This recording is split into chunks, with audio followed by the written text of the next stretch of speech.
1988's Who Framed Roger Rabbit is a film so overflowing with gags, references, Easter eggs, and everything else that it would almost be impossible to compile a full list of them in video format, unless you want me to go on for like an hour. However, because of that, it has meant that so many of them are so often discussed anyway that they're kind of just common knowledge. So for today's video, I want to focus on the ones you might have missed. The ones that even die-hard cinephiles might not even know are crammed into this film. So with that in mind, I'm Josh from WhatCulture.com, and these are 10 things you somehow missed in Who Framed Roger Rabbit. Number 10, LENA HYENA'S boudoir. When Eddie Valiant enters what he thinks is Jessica Rabbit's Toontown apartment, our focus is firmly on LENA HYENA. However, what's easy to miss in this scene is just how creepy her whole apartment is, like top to bottom. Now, Toontown is already overflowing with ominous figures, but Lena's apartment definitely takes this to the absolute extreme. For one, most of her furniture features faces with expressions ranging from despair to disgust, and the ties in all the curtains are huge white Toon gloves. Also, it's only on screen for a few frames at a time, but there's a framed picture of a screwy squirrel-like rabbit on the wall who looks happy when Eddie peeks through the keyhole, then repulsed after Lena's identity is revealed.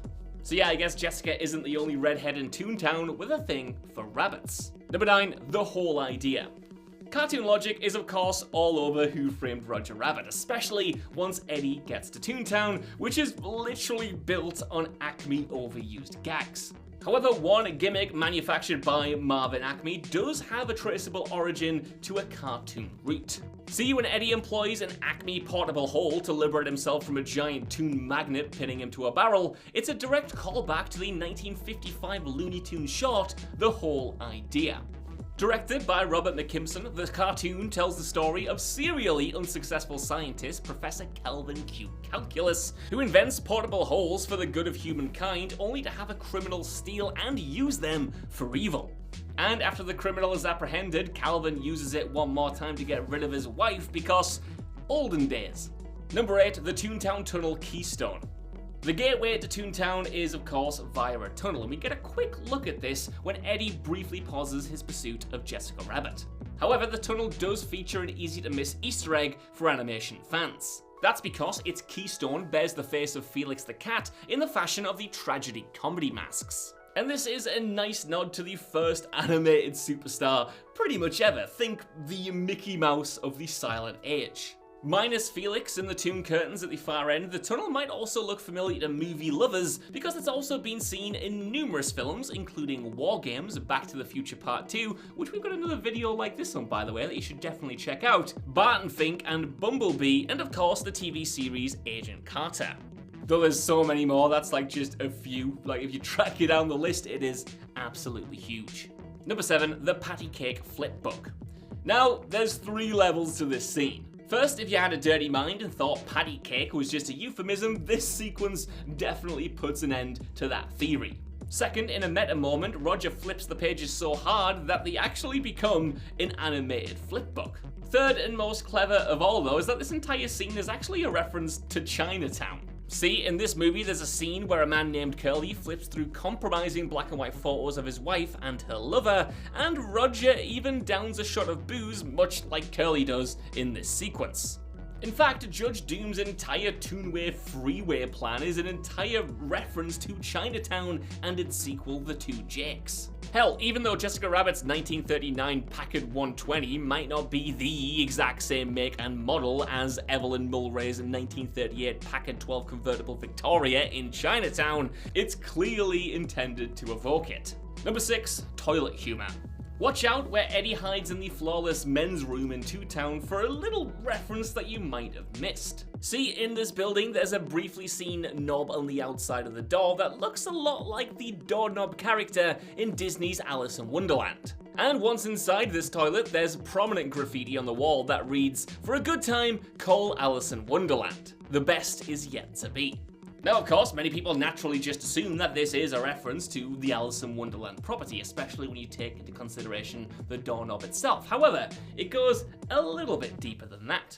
That's because rumours run rampant at the time of the theatrical release that the theatrical prints of the film featured a phone number as part of this graffiti.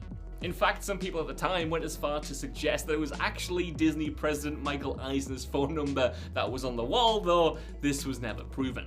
Likewise, this could simply be a reference to Alison Rubin, a credited production secretary and animator in the LA animation unit. The spelling matches and the entire Toontown section was largely animated at the LA studio, so it might just be a reference to this worker. Number 5, Brer Bear.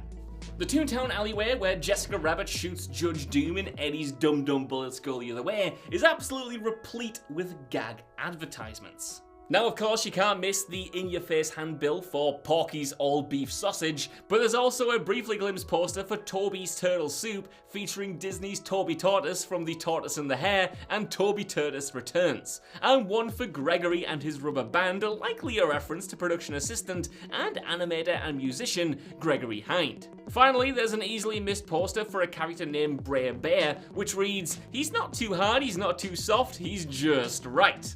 Now, this is almost certainly a reference to Dale L. Bear and Jane Bear, who worked as part of, again, the LA animation unit. Number 4, Roger mimics Dick Tracy.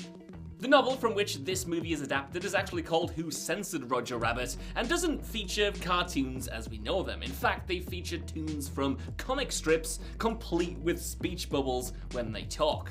Now, Roger's square-jawed, fedora-wearing moment as he slaps the cuffs on Eddie Valiant, which is right here by the way, references longtime newspaper comic cop Dick Tracy. Now, this is interesting because Tracy actually appears in the source novel as a cop who has the respect of the LAPD despite only being a detective in the funny pages. So Roger's whole caricature is essentially a callback to the original reference points that the source material was using. Number 3, Murders on the Disorient Express. Okay, so you do have to freeze frame this one to see everything, but it kinda turns out that the Toon Zoomer #1 train is home to a bunch of different murders, or at the very least, attempted murders. And this is possibly a reference to the adaptation of the Murder on the Orient Express, which of course featured murder on a train. Now peek in every window and you'll find the following. In car 1, you'll see a chicken holding up a bottle to a figure who's also holding up a glass, while a witch holds up a broom, a man with his hands in the air is positioned next to some animal, and what appears to be Stan Laurel strangling Oliver Hardy. And that's just car 1. Car 2 features a person who's been hung, a man with his hands up as another man holds a gun on him, someone with a feathered headdress holding up a tomahawk to what might be a wolf, and what also might be just a woman fleeing the scene. In car 3 we have an old man who holds up a cane to another person, a vulture who faces off against a man holding up a glass, someone who holds what could be a spear in front of a rabbit, and as a kicker there's also the silhouette of Piglet in his scarf from the short Winnie the Pooh and the Blustery Day, which can be spotted hanging onto the rail at the very end of the train. So yeah, it goes by very quick, but if you freeze frame it, you can see all of the detail that the artist packed into this sequence. And even that added reference at the end to boot.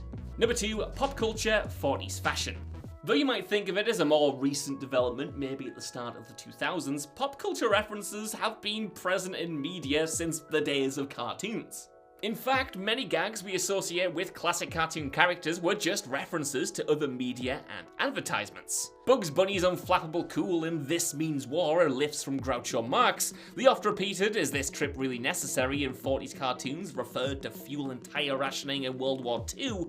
The line "so round, so firm, so fully packed" refers to an old cigarette marketing slogan. It just goes on and on and on. And these references, of course, are all the way throughout Who Framed Roger Rabbit as well. Now, at this point, it's important to note that back in the 40s, Frank Sinatra was like the biggest thing since sliced bread. He was a pop culture phenomenon, and as such was referenced all over the shop. And in accordance to that, Who Framed Roger Rabbit throws a homage into Frank Sinatra just because of how popular he was with tunes at the time. So in the scene when Eddie pulls out a singing sword, what else could it possibly be but a likeness of Sinatra himself, setting up his popularity in the world of tune parodies at the time. Number 1, we change our shorts daily. In Roger Rabbit's set year of 1947, going to the cinema wasn't like it is today. You don't just go and watch the trailers or skip the trailers, get your food and see the movie. No, spending 36 cents for your admission back in the day would net you the feature film itself, often an A-side and a B-side, amongst a bunch of different shots, especially cartoon strips that would be played at the time. And this is alluded to in Who Framed Roger Rabbit directly, when Roger reacts to a goofy cartoon being followed by, quote, another stupid newsreel. However, the existence of such short programming is also used as a background gag of the Toontown Bijou Theatre, which cheekily advertises the phrase, "We change our shorts daily." In addition to that gag, the theatre features references to the 1947 Disney compilation feature Fun and Fancy Free, and that film included the short Mickey and the Beanstalk featuring Willie the Giant. Now, Willie's the name listed on the marquee in Who Framed Roger Rabbit, and a poster display to the right of the entrance features a large portrait of him and the title of Fun and Fancy Free. Even with all this in mind though, hopefully Willie changes his shorts as well, and hopefully you change your shorts. Hopefully I've changed my shorts today. I don't know anymore. It's December, you know what I mean? Like, the shorts they last longer, don't we? So, that's our list. I want to know what you guys think down in the comments below. What do you think about these details from Who Framed Roger Rabbit? And are there any ones that I haven't mentioned here that you think are incredibly obscure and incredibly cool? Let me know, and while you're down there, if you could, please give us a like, share, subscribe, and head over to whatculture.com for more lists and news like this every single day. Even if you don't though, I've been Josh. Thanks so much for watching, and I'll see you soon.